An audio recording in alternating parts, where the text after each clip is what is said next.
کہ انہوں نے کوئی اس کا ڈاٹا مرتب نہیں کر کے رکھا ہے کہ اگر کوئی آفات پڑ جائیں اللہ نہ کرے تو اس میں سے ہمیں پتہ لگے کون مستحق ہے کون غیر مستحق ہے، کس کو رزق دینا ہے، راشن پہنچانا ہے. لیکن ایسا ہمیں کوئی چیز بھی ایسی نظر نہیں آتی. ایک دم حکومت کے ہاتھ پاؤں پھول جاتے ہیں اور وہ ایڈاکزم کی آ جاتی ہے اور چندے کی طرف آ جاتی ہے. دو چندہ لینا اور ایڈاکزم ان کا پرائرٹی ہوتا ہے. پھر وہ ادھر ادھر ملکوں سے یہ چیزیں مانگتے ہیں. اپنے ملک میں کوئی چیز بھی ایک پیسے کی بھی پیدا نہیں کر رہے ہیں. جو چیز مانگے امپورٹ کر لو امپورٹ کر. آخر کب تک ہم لوگ یہ امپورٹ کرتے رہیں گے؟ اس لیے حکومت کو چاہیے کہ اپنی وزارت سائنس اینڈ ٹیکنالوجی ہے، ہم ماشاءاللہ ایک ایٹمی طاقت ہیں. ہم نے اپنے سائنسدانوں کو ہم اتنے احسان فراموش ہیں کہ ڈاکٹر عبدالقدیر خان جیسے جس نے پاکستان کے لیے ایٹم بم بنایا، ایٹمی طاقت ہمیں بنایا، اس کو ہم نے قید کر کے رکھا ہوا ہے. اس کے برعکس انڈیا ہے، ان کے سائنسدانوں نے ایٹم بم بنایا، انہوں نے پریزیڈنسی میں اس کو لے جا کے بٹھا دیا اور ہم نے اس کو جیلوں میں رول رہے ہیں آج تک. تو اس کی عزت ڈاکٹر عبدالقدیر خان کی آج ویسے بھی ان کی سالگرہ ہے. چلیں اس سے مبارک موقع پہ میں انہیں سالگرہ کی مبارکباد دیتا ہوں اگر وہ سن رہی ہیں. لیکن ہماری حکومتوں کی کارکردگی جو ہے وہ نل بٹا نل رہی ہے. اس میں کوئی بھی اضافہ نہیں ہو رہا ہے کہ وہ اپنی کارکردگی دکھائیں. اسی طرح یہ دیکھیں لاک ڈاؤن کر دینا تو یہ کوئی مسئلے کا حل نہیں تھا. حفاظتی تدابیر اختیار کریں. آپ تھوڑا سا اگر جائیں اس کروں کہ انہوں نے جیسے چائنا میں وبا پھیلتی ہوئی دیکھی تو انہوں نے 4 یا 5 دن کے لیے اپنا سارا سسٹم لاک ڈاؤن کر دیا اور ہر مزدور چاہے وہ امیر ہے غریب ہے کچھ بھی ہے اس کے گھر میں راشن پہنچایا. بالکل یہ ہوتی ہے یا انہیں پیسے دیے گئے ہیں، یہ ہوتی ہے حکومتی ذمہ داریاں. یہاں ابھی ہمیں یہی نہیں سمجھ آ رہا ہے کہ وزیر اعظم صاحب کہتے ہیں میں لاک ڈاؤن نہیں کرنا چاہتا، تو پھر انہیں کون کہہ رہا ہے کہ کرو؟ اس کا مطلب کوئی سپر پاور اور بھی ہے. وزیر اعظم صاحب لیکن سر آپ کو لگتا ہے کہ ہماری جو گورنمنٹ ہے وہ پلانڈ ہو کے چلتی ہے؟ کیونکہ جب میں میڈیا پہ دیکھتی ہوں تو یہی جو ہمارے پی ایم صاحب ہیں ان کے یہی ویوز آ رہے ہوتے ہیں جب بھی وہ کسی پریس کانفرنس میں جاتے ہیں کوئی خطاب کرتے ہیں کہ ہم نے غریب عوام جو ہے ان کے لیے ان کے راشن تقسیم کرنے کے لیے ہم نے باقاعدہ ٹائیگر فورس بھی ہم لوگوں نے بنائی. ہم نے ان کو کیونکہ ہم سے تو لو طبقہ وہ ہے، ہم سے جو تھوڑا سا ان جو لوگوں سے اونچا طبقہ ہے وہ تو پھر بھی 2 ٹائم روٹی کھا لے گا، لیکن ہم نے اپنے سے نیچے کے طبقے کو دیکھنا ہے.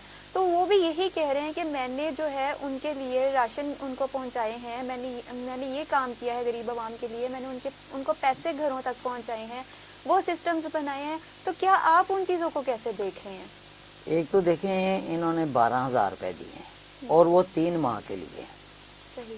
اگر ہم دیکھیں تو ایوریج 4,000 پر منتھ ہے. 4,000 میں تو بجلی اور سوئی گیس اور یوٹیلیٹی بل بھی پورے نہیں ہوتے کسی بھی غریب گھرانے کے. تو وہ کھانا کیا کھائے گا؟ ایک سیکنڈلی یہ ہے کہ جب وزیر اعظم صاحب یہ اعلان کر رہے تھے ایپ کا کہ بھی آپ اس طریقے سے اپنے شناختی کارڈ بھیجیں تو انہوں نے اپنا شناختی کارڈ نمبر ڈال دیا اور وہ سینڈ کر دیا ہے. تو وہاں سے انہیں جو رپلائی ملا وہ یہ ہے کہ آپ سرکاری ملازم ہیں، آپ اس کے مستحق نہیں ہیں. اسی طرح کی ہر بندے کو کچھ نہ کچھ رپورٹ مل رہی ہے کہ جی آپ مستحق نہیں ہیں، آپ کا پاسپورٹ بنا ہوا ہے. تو ایک میرے پاس ابھی بلوچستان سے ہی کیس آیا ہے. انہوں نے کہا جی میری مسز کو پہلے پیسے ملتے تھے بے نظیر انکم سپورٹ پروگرام کے تحت. اب جب ہم نے یہ اپلائی کیا تو انہوں نے کہا جی آپ کا پاسپورٹ بنا ہوا ہے، وہ ٹریول نہیں کیا انہوں نے لیکن آپ کا پاسپورٹ بنا ہوا ہے لہذا آپ اس کے اہل ہیں. اب پاسپورٹ بننے سے کیا اس کی وہ اہلیت ختم ہو گئی ہے؟ اس کو بھوگنا. آج ہی میں آپ کو بتاتا ہوں اخبار میں پڑھا ہے رحیم یار خان میں ایک عورت اپنے خاوند سے لڑ کے چلی گئی کہ بھی بے روزگاری ہے، یہ محکمے چلی گئی ہے اپنے، اور اس نے بھوک اور افلاس کی وجہ سے اپنے 7 سال کے بچے 2 سال کے بچے کو اپنے ہاتھوں پھانسی دے کے اور اس کو دیوار سے لٹکا دیا. جب یہ حالات ہوں اور دوسری طرف ایک حاملہ عورت ہے آج کے اخبار میں ہی ہے کہ اس نے خودکشی کر لی بھوک اور افلاس سے. جہاں یہ حالات ہو رہے ہوں تو وہاں حکومت کی ذمہ داری کیا رہ جاتی ہے؟ کیا اس کی ڈیٹ رہ جاتی ہے؟ کیا وہ کر رہی ہے؟ عوام کو مرنے کے لیے چھوڑ دیا. تو سر پھر ہماری میڈیا جو ہے وہ اتنا زیادہ کیوں ہائی لائٹ کر رہا ہوتا ہے اس چیز کو کہ ہماری گورنمنٹ نے اتنے زیادہ اقدامات کر دیے ہیں، ہماری گورنمنٹ نے یہ کر دیا ہمارے لیے، غریب عوام کے لیے یہ کر دیا، تو پھر ظاہر ہے ہم لوگ بھی اس چیز کو دیکھ رہے ہوتے ہیں. تو پھر ہم اس چیز کو کیسے دیکھیں کہ جب ہم سنتے ہیں کہ ہمارے لیے یہ کیا، ہمارے لیے وہ کر دیا انہوں نے، راشن پہنچا رہے ہیں، 3,000 دے رہے ہیں، 12,000 دے رہے ہیں، تو یہ ساری پھر چیزیں کہاں پہ جاتی ہیں؟ آپ خود اپنے علاقوں میں جا کے وزٹ کریں، غریب لوگوں کی جھونپڑیوں میں جائیں، ان سے پوچھیں کہ آپ کو کچھ ملا ہے؟ سر ان کو تو نہیں مل رہا، وہ تو انہیں بیچارے اچھا جو شناختی کارڈ کی شرط لگا دی ہے، خانہ بدوش ہمارے یہاں پر اتنے ہیں جو خیمہ بستیوں میں، کچی بستیوں میں رہتے ہیں، ان کے آئی ڈی کارڈ نہیں بنے ہوتے ہیں، کیا انہیں کھانا نہیں چاہیے؟ انہیں راشن نہیں چاہیے؟ جس کا شناختی کارڈ بنا ہے اسے ہی بھوک لگتی ہے، جس کا نہیں بنا اس کو نہیں لگتی۔ بالکل ایسے ہی ہے۔ ٹھیک ہے، اور دوسرا یہ ہے کہ یہ پیسے جو تقسیم ہو رہے ہیں، سندھ حکومت کہتی ہے ہم خود کریں گے، پنجاب حکومت کہتی ہے ہم خود کریں گے، فیڈرل گورنمنٹ کہتی ہے ہم خود کریں گے، کہیں بھی ایسا نہیں ہو رہا ہے کہ اس وبا کے وقت، اس مشکل کے وقت میں سیاستدان اکٹھے ہوں، آپس میں لائے عمل طے کریں۔ ابھی بھی ایک دوسرے کی ٹانگ کھینچنے کی کوشش کی جا رہی ہے۔ عوام کا ان لوگوں کو کوئی درد نہیں ہے، کسی قسم کا بھی، چاہے وہ اپوزیشن لیڈر ہوں، چاہے وہ رولر گورنمنٹ کے لیڈر ہوں، کوئی بھی یہ نہیں کر۔ ابھی تو کچھ دن پہلے میں نے دیکھا شاہ محمود قریشی وزیر خارجہ صاحب وزیر اعظم صاحب کو چیک دے رہے ہیں کہ یہ کرونا وائرس۔ بھئی تم نے جن ملازمین کی وزارت خارجہ میں جو ملازم ہیں ان کی تنخواہیں کاٹی ہیں، افسروں کی تنخواہیں کاٹی ہیں، اور کیا ان سے بلنگ لی ہے کہ آپ کی یہ تنخواہ ہم کاٹ رہے ہیں، آپ رضامندی سے دے رہے ہیں؟ ان کی تنخواہیں کاٹ کے آپ اپنی طرف سے چیک کیوں دے رہے ہیں؟ یہ تو ان ملازمین کی تنخواہیں ہیں، وہ ڈونیشن دے رہے ہیں جن کے آپ انہیں بھی ساتھ لے کے کھڑا ہوں۔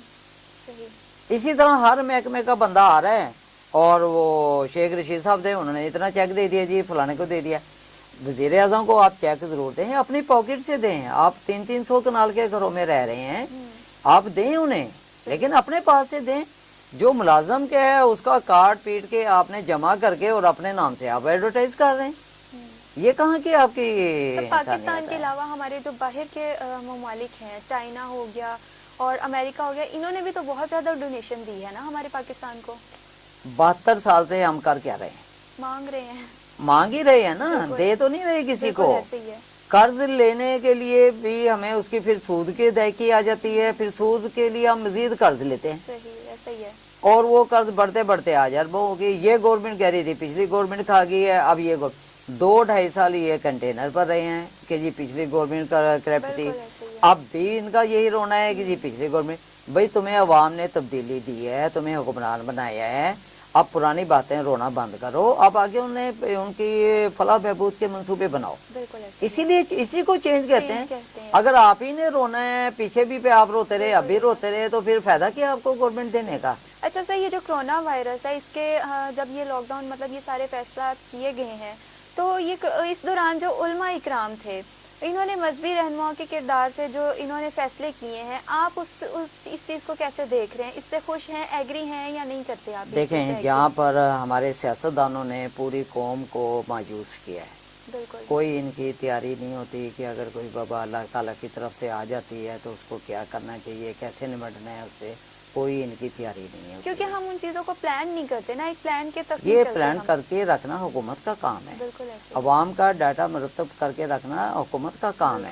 اسے پتا ہو، جب آپ کو پتا ہے کہ اس گھر میں 4 ووٹ ہیں، آپ کے امیدوار وہاں کے 4 پرچے دے سکتے ہیں، تو انہیں یہ بھی پتا ہونا چاہیے کہ ان کا روزگار کیا ہے۔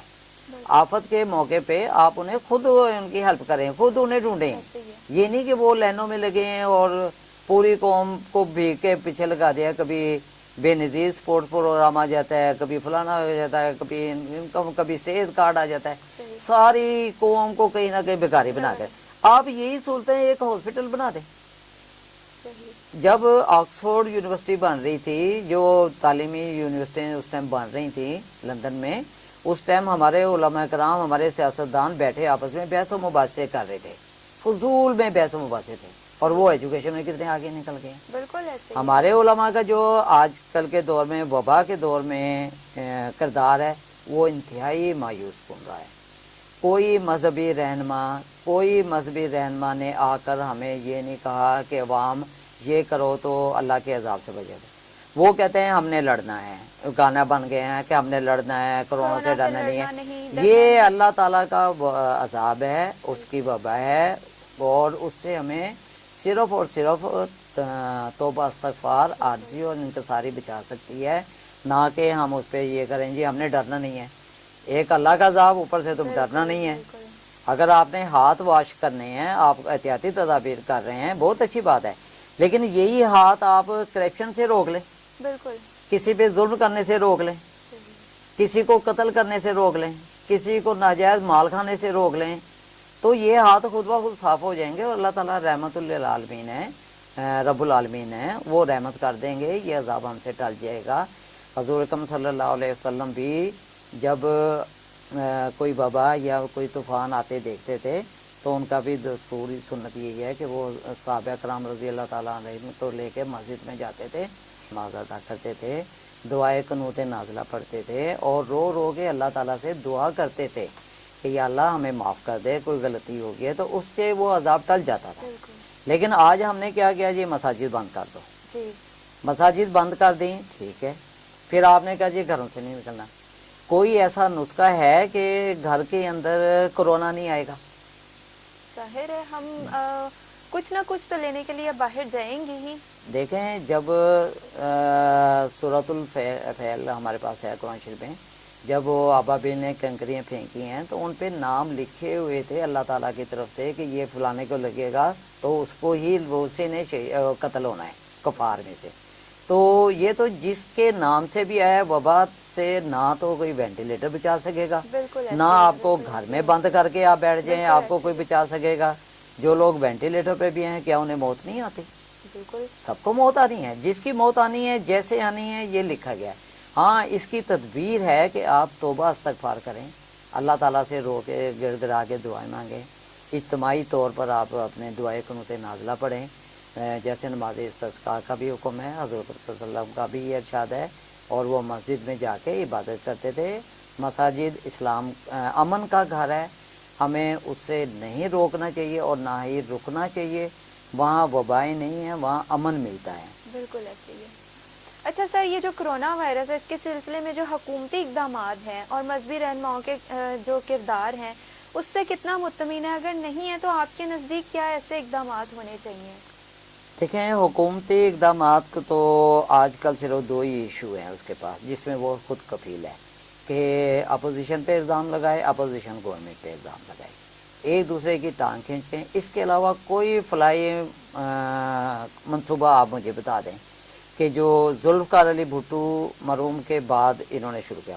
اس نے ایٹمی پلانٹ کیا ہے، پاکستان اسٹیل مل ہے، وہ آرڈیننس فیکٹری ہے، ٹیکس لائبل فیکٹری، اور پھر باہر لوگوں کو اوورسیز بھیجا، وہاں سے زر مبادلہ آیا ہے، سربراہ کانفرنس بلائی، یعنی کہ ایسے اقدامات کیے جس سے ملک بے روزگاری میں کمی واقع ہوئی۔ آج تک کسی نے بھی یہ نہیں کیا کہ کوئی ٹیکنالوجی یہاں پر لائی ہو اور اس کو کہا ہو کہ بھی آپ یہاں کارخانے لگا لیں، ہمارے بندوں کو ہنر مند بنائیں اور پھر ہم اس سے کام لیں گے۔ یہ کہتے ہیں بس امپورٹ کر لو، سر مبادلہ باہر چلا جائے، امپورٹ کر کے لے آؤ، ٹیکنالوجی نہ لاؤ۔ آج ہم ایک سوئی بھی بنانے کے لیے چائنا کے محتاج ہو گئے۔ بالکل ایسے ہی ہے۔ تو ہمارا ملک تو چائنا تو بہت دیر کے بعد آزاد کرتے ہوا ہیں نا ہے۔ ہم بہت زیادہ باہر کے ممالک سے، کیونکہ ہمیں یہ بھی پتہ ہے کہ ہمیں انہوں نے کچھ چیزیں بھی دے دینی ہیں، کچھ ہمیں انہوں نے ڈونیشنز بھی دے دینی ہیں، ہم کچھ بھی ایسا ان کو کہیں گے وہ مطلب اس طرح ہو جاتا ہے نا کہ ہم ان کے سامنے تھوڑا سا اپنی مظلومیت کو ظاہر کرتے ہیں اور وہ جو باہر کے ممالک ہیں ہمارے وہ ہماری ہیلپ کر دیتے ہیں۔ یہ چیز ختم ہونی چاہیے۔ نہیں، کب تک آپ ہاتھ پھیلاتے رہیں گے؟ کیونکہ پچھلے دنوں میں بھی ابھی جب یہ کرونا وائرس کا بھی سٹارٹ تھا تو ایک ہفتے کے بعد ماسک آ رہے ہیں چائنا سے، اور حالانکہ یہ ڈاکٹرز جو ہیں بہت رسک پہ تھے، ان کی پروٹیکشن سب سے زیادہ ضروری تھی کیونکہ وہ اس چیز سے بھی لڑ رہے تھے، وہ مریضوں کو بھی دیکھ رہے تھے، ہر چیز کو وہ ہینڈل کر رہے تھے۔ باہر سے ماسک آئے، کٹس وغیرہ آئیں، لیکن جب خبروں میں آیا اور ہمارے سننے میں آیا تو وہ چیزیں وہاں سے غائب ہو چکی تھیں۔ غائب دیکھیں، یہ جو چائنا نے کٹس دی ہیں، ماسک دیے ہیں، سارا کچھ ان لوگوں سے آیا، وینٹیلیٹرز آئے ہیں، لیکن اس کے باوجود آپ دیکھیں ملتان میں ڈاکٹروں میں وائرس پھیلا ہے۔ بالکل، اٹس مین کہ یہ وہی مال ہے جو اسپین نے اور اٹلی نے اپنے لوگوں کو نہیں دیا، وہاں سے انہوں نے واپس بھیج دیا تھا کہ یہ اس کوالٹی کا نہیں ہے جو ہم نے لی ہے۔ اور پاکستان تو ہر چیز جو دنیا ریجیکٹ کر دے یہ پاکستان لے لیتا ہے، چلو ادھار میں رہے چاہے اس سے اپنے بندے مرتے ہیں، اور یہاں لا کے پھر اس کو فروخت کرتے ہیں. تو فروخت ہی کرنا ہے انہوں نے، کون سا اپنے بچوں کو پہنانا ہے. صحیح ہو گیا. اب عمران خان کے بچے دیکھ لیں لندن میں ہیں، بالکل. وہ وہاں ایسٹر منا رہے ہیں اور یہاں یہ والد صاحب ریاست مدینہ کا ڈنڈورا پیٹ رہے ہیں. ٹھیک ہے، ٹھیکیدار بنے ہوئے. اسی طریقے سے آپ دوسرے علماء کرام کے دیکھ لیں، ان کے بچے بھی باہر پڑھ رہے ہیں، انہیں تو فکر ہی نہیں ہے. پاکستان میں تو یہ لوگ صرف حکومت کرنے کے لیے آتے ہیں، اپنی رعایا بنانے آتے ہیں. اور مجھے علماء کرام سے انتہائی افسوس کے ساتھ یہ کہنا پڑ رہا ہے کہ 60-65 سال کے ہماری دنیاوی زندگی کے لیے آپ نے اللہ تعالیٰ کے مساجد بند کروا دیے، بند کر دیے ہیں. آپ نے ان پہ فتوے دیے ہیں. حضور اکرم صلی اللہ علیہ وسلم کی وہ ایک حدیث ہے کہ بارش میں آپ نہ آئیں، مسجد میں نہ آئیں، گھروں میں نماز پڑھ لیں. اس کو انہوں نے یہ اس وبا کے ساتھ منسلک کر دیا. حالانکہ اس ٹائم مسجد نبی صلی اللہ علیہ وسلم جو ہے وہ کچی تھی، رستے کچے تھے، ان کی چھت پتوں کی بنی ہوئی تھی. بارش آ گئی تو انہوں نے کہا گھر میں نماز پڑھ لیں، کپڑے چھینٹے آئیں گے. لیکن انہوں نے اس پہ لگا دیا کہ وبا پہ. ہمیں بتائیں کہ حضور اکرم صلی اللہ علیہ وسلم کے دور میں کوئی وبا آئی ہے کسی بھی قسم کے، اور انہوں نے کہا کہ مسجد میں نہ آنا، گھر میں نماز پڑھ لینا. وہ تو مسجد کی طرف لپک لپک کر جاتے تھے کہ یہی ایک امن کی جگہ ہے ہماری، جہاں ہمیں امن ملے گا. وہاں روتے تھے، گڑ گڑاتے تھے، صحابہ کرام ہوتے تھے. آج بھی عرب کنٹری میں دیکھ لیں، 2-4 بندے اگر نماز پڑھ رہے ہیں تو وہ رو رہے ہیں. ہمارا کسی مولوی کو رونا آج تک نہیں آیا. ابھی عبدالکبیر خان صاحب کو دیکھ لیں کہ پہلے انہوں نے قندیل بلوچ کے ساتھ تصاویر آ گئی، انہوں نے کہا جی میں نے تبلیغ کر رہا تھا. آج کل وہ حریم شاہ کے ساتھ ان کی تصویر آ گئی. انہیں جو عورتیں جن کے بدنام زمانہ ہوتی ہیں انہیں کے ساتھ ان کی تصاویر بنتی ہیں، ذکر، اور یہ انہیں تبلیغ کرنے چلے جاتے ہیں. اور دوسرا میرا اپنے علماء کرام سے ہاتھ باندھ کے 10 بستہ عرض ہے کہ آپ قوم کو اسلام کی طرف لے کے آئیں اور انہیں اسلامی تعلیمات سے آراستہ کریں. اپنے پیٹ کو کی خاطر غلط فتوے مت دیں، نہ انہیں غلط رستہ دکھائیں انہیں، کیونکہ یہ تو 60-65 سال کی زندگی ہے، گزر جائے گی. لیکن جو آخرت کی زندگی ہے وہ لاکھوں سال، اربوں سال، خربوں سال، جس کا علم ہی نہیں ہے اس کی تیاری کروائیں. حریم شاہ کو، قندیل بلوچ کو چھوڑیں. جو بیرا رویے کے شکار میرے جیسے بندے جسے دین کا پتہ ہی نہیں ہے انہیں اصلاح کریں. اور آخر میں میری عوام سے بھی گزارش ہے کہ قرآن اور حدیث، صحیح بخاری شریف اور صحیح مسلم شریف ایک دفعہ ضرور پڑھ لیں، اور تاکہ آپ کو پتہ لگ جائے کہ آپ کے مولوی آپ کے ساتھ کیا کر رہے ہیں. فار ایگزامپل میں آپ کو ایک چھوٹی سی مثال دیتا ہوں کہ ابھی ماہ رمضان آنے والا ہے. افطاری کی جو نیت ہے، اللہم انی لک صمت وبک آمنت وعلیک توکلت وعلی رزقک افطرت. اس کا ترجمہ ایسا ہے کہ اللہ میں نے تیرے لیے روزہ رکھا اور تجھ پر ایمان لایا اور تجھ پہ بھروسہ کیا اور تیرے دیے ہوئے رزق سے افطار کیا. احادیث مبارکہ میں یہ دعا نہیں ہے، بلکہ اس میں سمپل دعا ہے کہ اللہم انی لک صمت وعلی رزقک افطرت. اے اللہ میں نے تیرے لیے روزہ رکھا اور تیرے دیے ہوئے رزق سے میں نے افطار کیا. اس میں کتنی جامع ہیں کہ افطار، روزہ بھی اللہ کے لیے ہے اور افطار بھی اللہ کے رزق سے ہو رہا ہے. عاجزی، انکساری اتنی زیادہ ہے. اور دوسری طرف دیکھ لیں جو علماء کرام نے بنائی ہوئی ہیں، وہ اللہم انی لک صمت، اے اللہ میں نے تیرے لیے روزہ رکھا، وبک آمنت، اور تجھ پہ ایمان لایا. یعنی پہلے مسلمان تو ہو جاؤ، ایمان لے آؤ، روزہ بعد میں فرض ہے، نماز بعد میں فرض ہے. تم نے پہلے ہی روزہ رکھ لیا اور بعد میں ایمان لا رہے ہو. وعلیک توکلت، اور اللہ میں نے تجھ پہ بھروسہ کیا. اللہ کے بندوں، یہ مذہبی بہروپیوں سے بچو، ان سے قطع تعلق کرو، قرآن و حدیث کی طرف آ جاؤ. توکل جو کام شروع کرنے سے پہلے کیا جاتا ہے، اللہ میں تیرے بھروسے پہ یہ کام کر رہا ہوں، اللہ میں یہ بھروسے پہ تیرے جا رہا ہوں. جب اینڈ ہو گیا، افطار ہو گیا، وہ تو الحمدللہ کہو کہ یا اللہ تیرا شکر ہے یہ کام ہو گیا، صحیح ہو گیا. تو جو بھی دعا یہ بنائیں گے، جو بھی نیت کریں گے، جو حضور صلی اللہ علیہ وسلم میں دعاؤں میں ملاوٹ کریں گے، اس کا انجام ایسے ہی ہوگا کہ وہ ایک مذاق بن کر رہ جائے گا. جیسے یہ ہے کہ میں نے روزہ رکھ لیا، بعد میں ایمان لا رہا ہے. ایمان پہلے لائے گا تو ایمان میں داخل ہوگا تو روزہ، نماز، زکوٰۃ فرض ہوگی تیرے پر. اور اگر تو ایمان ہی نہیں بعد میں لا رہا تو تجھے روزہ رکھنے کو کس نے کہا؟ تو پھر کافر ہی ہے، کافر رہے اپنے آرام سے جو مرضی کرے. اور